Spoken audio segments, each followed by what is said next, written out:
Hélène de Fougerolles est de retour à la télévision dans la série Sam. L'actrice y interprète une professeure rock'n'roll, qui lui ressemble un petit peu.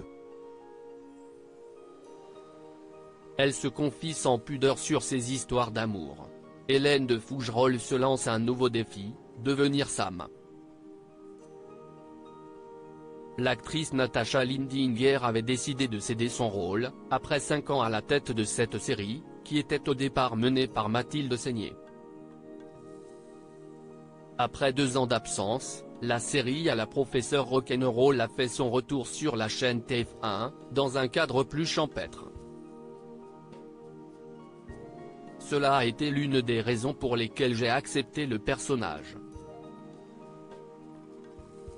Ce château au milieu de la nature, quelle bouffée d'air frais, explique Hélène de Fougerolles à nos confrères de Voici.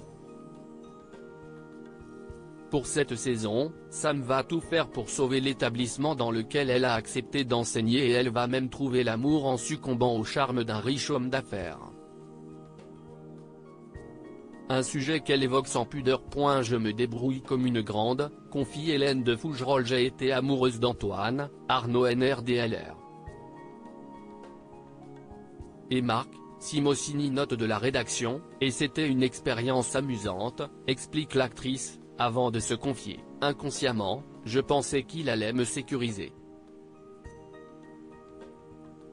Mais aujourd'hui, ayant acheté ma maison seule, je me débrouille comme une grande. Je peux être avec quelqu'un parce que si est chouette, mais je n'ai plus besoin de croire que si est sécurisant. Si est peut être ça, l'âge adulte. Ceci dit, j'ai aussi vécu de grandes histoires d'amour avec des inconnus qui avaient peu d'argent.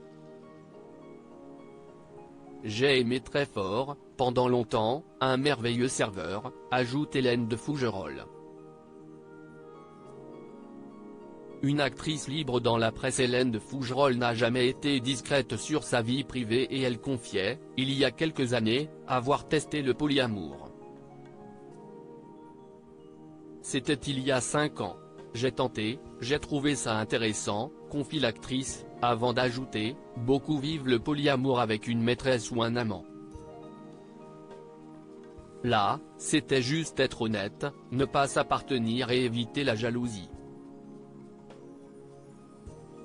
Ça a duré moins de 3 ans à cause des plannings compliqués à gérer. Mais j'ai bien aimé, c'était une bonne époque.